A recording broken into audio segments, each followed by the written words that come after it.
Hey everyone, Aaron from Lambda School here, and today I'm going to talk a bit about software design patterns. So let's just take it away. I will share links to all these resources, and they should be added to the training kit or otherwise. But for the most part, I'm actually just going to be talking through the concepts, showing nice little illustrations of them from Wikipedia, and then talking a little bit about the specifics of how you'll see them in Python and Django.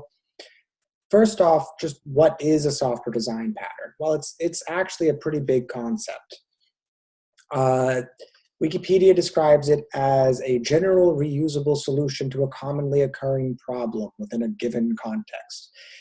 Basically, think of it as somewhere in between an algorithm. An algorithm is a well-defined mathematical thing, right? An algorithm solves a problem, but the input and output are well-structured, well-defined, and so an algorithm is either correct or not, for instance, or at least an implementation of it, right? That's not true of a software design pattern per se. It's a little bit fuzzier and more subjective. They're a little more general than that. They're more of like an approach or sometimes almost a philosophy or a set of guidelines or heuristics or things like that. So they're bigger than an algorithm. They're smaller though than like a framework. A framework is just a whole toolkit. Like Django is a framework that you can do things with, right? So that's kind of where they fit in. And the other thing that I think is important to mention here is they're not like this necessarily naturally occurring thing. I mean, what I like to think of software design patterns as is it's the anthropology of computer science. And I won't go too much into the history, but basically there are these people who came along and noticed, as they called themselves the Gang of Four, I believe. Or no, maybe the Gang of Four published a book in the 90s called Design Patterns. And it was focused, and most design patterns are focused on object-oriented design development as the approach. It's not a strict necessary thing for at least some patterns, but for others it is.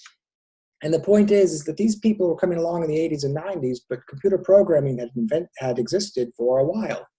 And so they were more coming along after the fact, describing and trying to come up with a systematic way to understand behavior that had already been happening in the wild, as it were, things that programmers were already doing.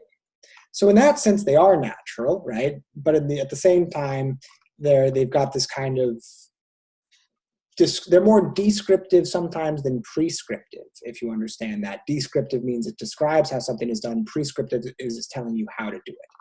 That said, I'm teaching you these because I want to be a little prescriptive. I want to tell you some good things that have worked and that are worth reusing in your own approaches when you design software. So without further ado, I'll dive in. This Wikipedia page, you should check it out. It's got a fairly canonical list. In fact, more than a canonical list. These are more patterns than I certainly know off the top of my head. However, if you look through here, some of these might pop out. Some of these might be things that you're like, hey, this actually is something I may have heard of. You've heard me use the word composite a few times when I talk about putting hierarchies, putting things inside other things, right? You've heard of modules, sure, right? You've probably heard of factories, maybe, if you've ever at least looked at any Java stuff. Factory is a interface for instantiating further objects as opposed to a constructor of a class. It's a more general way that lets you defer the instantiation and control it in certain, sometimes nice ways. You may have heard of prototype. That's something that comes up in the way JavaScript handles object-oriented programming. And then there's others here. I'm not going to try to call them all out. I will scroll down. One that you've definitely heard of, it was not in the book in the 90s, the blockchain. Well, yeah, you could think of the blockchain as, it's more general than an algorithm because there's many potential ways. It's more of just as they say, a decentralized way to store data and agree, right? It's a decentralized data structure with consensus properties built in. And it's a useful concurrency pattern for certain sorts of systems, right? And there's all sorts of stuff here. I'm going to focus on a few of them that you are most likely to see. And I will encourage, going back, and if like cool, big software design is something you're interested in, this is a very fine starting point, as are the actual books, the design pattern books. This is, as with most things in computer science, this is a field in and of itself. You can make your entire career just diving into this sort of architectural concerns and become a real specialist and thinking in the kind of abstract about big systems, and that's very cool. As a junior person, you won't necessarily start doing to start off, you get to design some massive system, but you can work yourself in that direction if that's what interests you.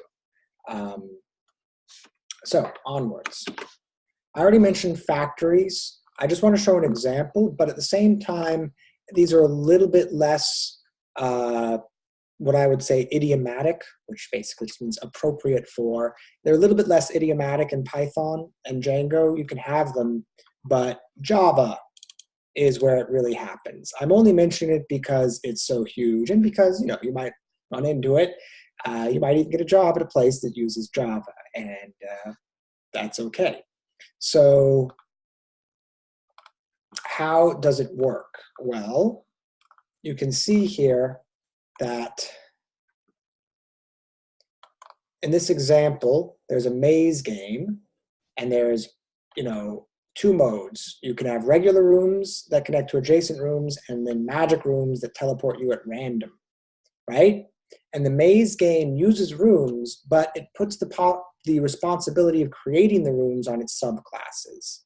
The subclass of the maze game actually creates the rooms. And that's the power, and it's a recurring theme for a lot of these design patterns. They're a lot about sort of deferring or assigning the responsibility for doing something to one or another layer of your system. So maybe it's like, okay, all the lower layers agree that the higher layer takes care of this, or the higher layer agrees that the lower layer takes care of this, or whatever. And coordinating that in a helpful way can really make it easier, because it, again, I've already said, don't repeat yourself, write good, concise code, write code once, so there's only one place you have to change it. Those sorts of goals are best achieved through the thoughtful application of design patterns.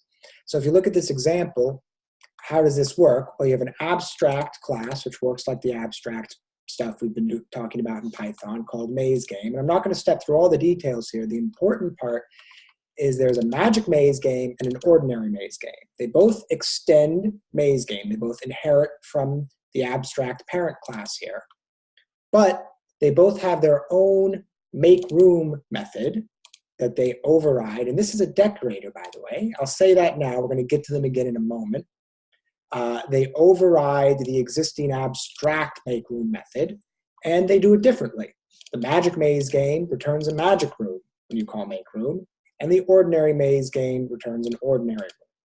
And again, the idea is in this game, the ordinary rooms just connect to their neighbors, the magic rooms teleport you. Those details are not necessarily here, so don't worry about that. But this is the real point, the difference between magic room and ordinary room.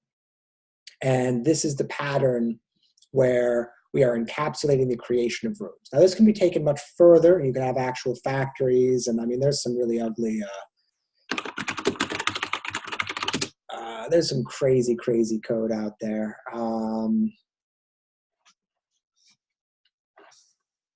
You can have actual, it's kind of a joke, but if you search for factory, you'll find all sorts of crazy things. This is not necessarily good code. This is perhaps an example of an anti-pattern, which we'll get to. You can take things too far, and they can go kind of crazy. So you can have a factory that itself returns factories, and those factories return the instances that you care about.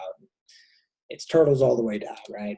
So enough on factories. You're not going to be using these, but they really took over in Java and Java-like languages, so you should know what they are. Decorators. Well, I just said this ampersand thing here is a decorator, right? What is a decorator more generally? A decorator pattern is the idea that you can change the behavior of a class by essentially wrapping it in something else. Now, Wikipedia even says not to be confused with the concept of decorators in Python, and that's a valid point. What Python calls decorators and what a software design pattern diehard person might call the decorator pattern, there's going to be some subtle differences, and I'm not going to try to dive into all that. The general idea is that it's something that you put around that. I think actually showing the Python examples would be best. Something that you put around something to basically add functionality. So in the case of Python, a decorator is something that can modify a function, method, or class definition. So it's this ampersand thing. That's syntactically what you usually see for a decorator. Ampersand something. And then you put it on the line above a def or potentially a class statement. And function means the def is just out here. Method means the def is inside of a class. And of course, a class just is a class. What happens, this example, it's kind of cute, but it works. And it's related to the Java annotations, which is the actual word for what's going on here. Oh, sorry. What it does is it takes, let's say we have some simple method here that just prints a string, spam. If we decorate it with Viking chorus, then we're actually assigning menu item. Instead of menu item being this method just directly, it is this method wrapped by a call of Viking chorus around it. So if Viking chorus itself is a function that takes a function, this is where Python gets kind of cool, kind of scary. You can do what's called metaprogramming, where the program alters itself. But basically, it takes the function, and in this case, it causes the menu item to be run 8 times. How does it do that? Well, it defines an inner function. So remember, myfunc is going to be menu item, because that's what we're decorating. So myfunc is just something that prints spam. We're defining an inner function that takes the arguments and keyword arguments, and this is just a generic way to refer to everything passed in. In this case, this doesn't accept any arguments, but it's good to have this here anyway. And then it loops 8 times and just calls my function. Doesn't change anything, just calls it 8 times. And then it returns this inner function that it defined. So Viking chorus just means do this 8 times. So you will end up saying spam, spam, spam, spam, spam, spam, spam. It's a reference to Monty Python, by the way, which is why this is a very appropriate Pythonic example, I think. That is what a Python decorator is. The decorator pattern is more general than this, and what it talks about is basically adding something to an individual object without affecting the behavior of other objects from the same class. That's a little more general, so I'll leave it at that. When we talk about decorators, we'll generally be talking about them here, and Django uses them a lot. So Django views can be decorated, for instance. You can decorate to require that a view only accepts particular sorts of HTTP requests. This means that, okay, this view will only accept GET and POST requests. And if you tried to call this method with something other than a GET or POST request, this will, an exception will be raised most likely. You could look at what this is actually doing to figure it out specifically, but this is somehow decorating this function to check that the argument is appropriate, and if it is, then just passing it on, calling this function. A lot of decorators do stuff like that. They serve as a filter or a failsafe. And there's a lot of other decorators that you can look up in here. All right, enough on decorators. Some other design patterns to hit real quick. Lazy initialization. This is one you will definitely see. Essentially what it means is that you've already learned a bit about the difference between values and references, right? A value means that the actual stuff, the, say, number, the thing, the data, is in memory. It has some address and you can point to it and say that's the data, that's the value. The reference is just the pointing, is just saying like, hey, this is an address that we're going to pass around by reference, or a name that we're going to pass around by reference, and it refers to something. And you can see, well, wait a sec, if we're just passing around a reference anyway, we can be lazy, right? We can just sort of talk about some idea of a object, say, but not actually put all the work into making the object, not actually instantiate everything, not actually populate the value, do whatever calculation or lookups are needed. Just say, hey, we have this object, here's where it lives, pass this around, and then eventually, when some other context needs those values that are actually inside the object's like, oh, okay, I guess I'll do the calculation now. So you're deferring the work of setting it up till later. Setting everything up proactively is called eager. That's the opposite of lazy. So there are eager versus lazy approaches. This is something that the language or tools you're using will mostly decide for you, though you can potentially write your own code to be lazy or eager, depending on the context.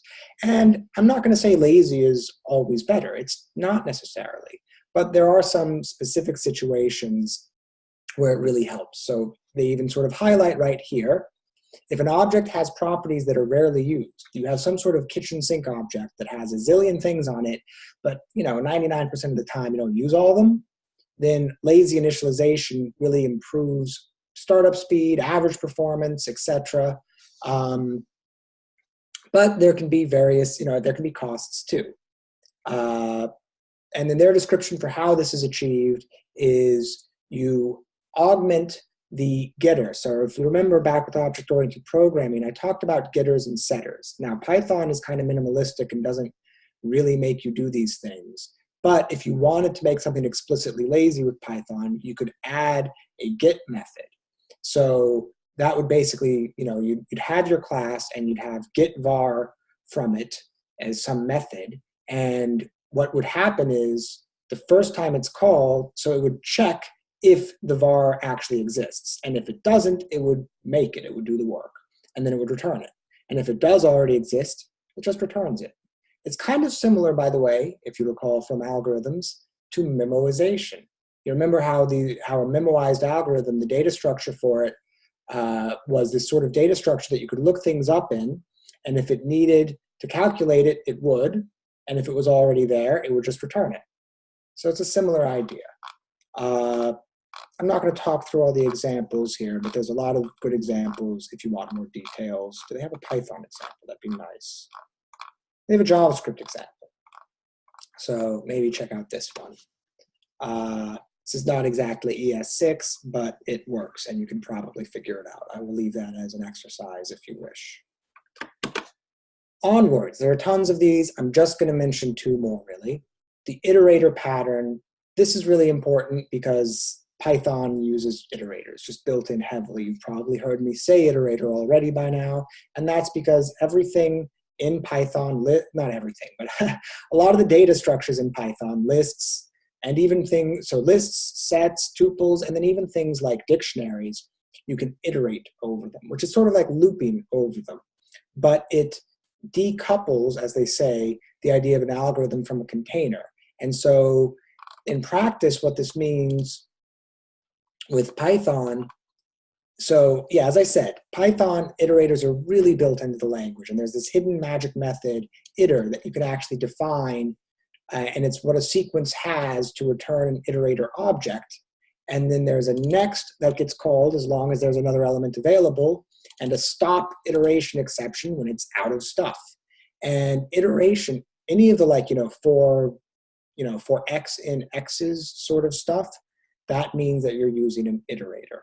Now, generators are related to iterators, and essentially the difference between this is said in a somewhat crazy way. In Python, a generator can be thought of as an iterator that contains a frozen stack frame.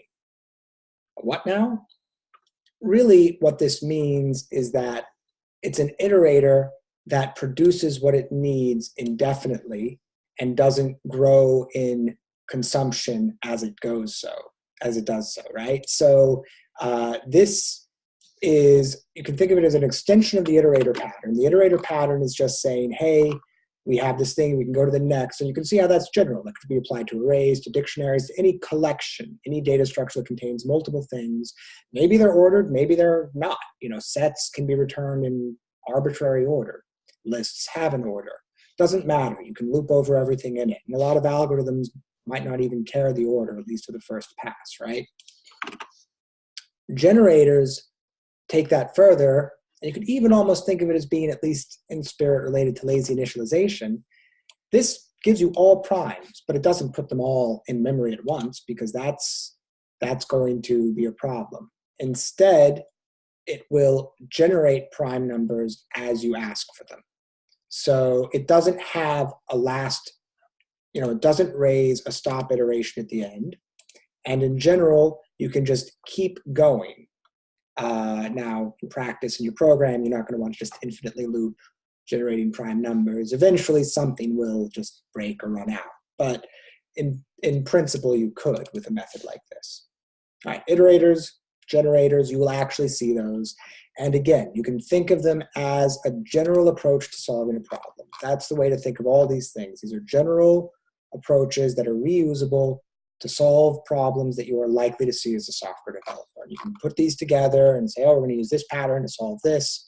This sort of lingo talking about iterators and lazy initialization, decorators. This is the language of software engineering, much like object-oriented programming has its own terminology. Last pattern that I want to mention briefly, you've already been using, and I've already mentioned, model view controller. It's a way to think about graphical user applications.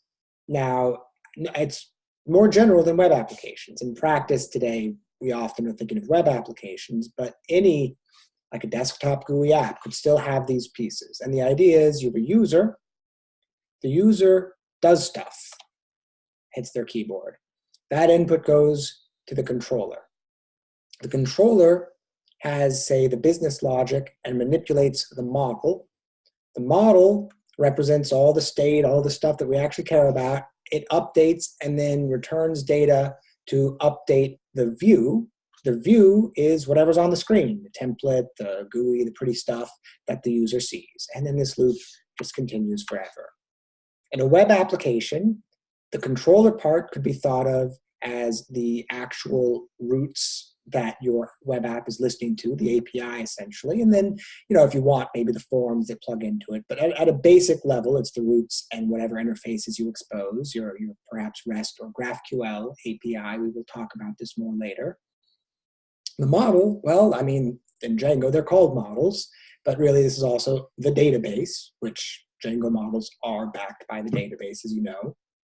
And this is what actually stores stuff and persists stuff. And usually somewhere between here, you have all the business logic. Business logic just means the actual changing of values in the way you care about. It's a little subjective. I tend to think that it's better to keep more of the logic kind of in the controller side and the controller to the model side rather than the model to the view side. But logic can get sprinkled anywhere at some point. If you do that, you might end up with a system that's hard to maintain. And what I really mean by logic here, since it's such a generic term, is something that takes values, performs a calculation based on them, based on the situation, and then updates something, makes a decision, right? So the model, of course, as I said, Django has models, but it's ultimately backed by a database, say a SQL database. If this was the MERN stack, this could be Express, this could be Mongo, and this could be React, essentially, right?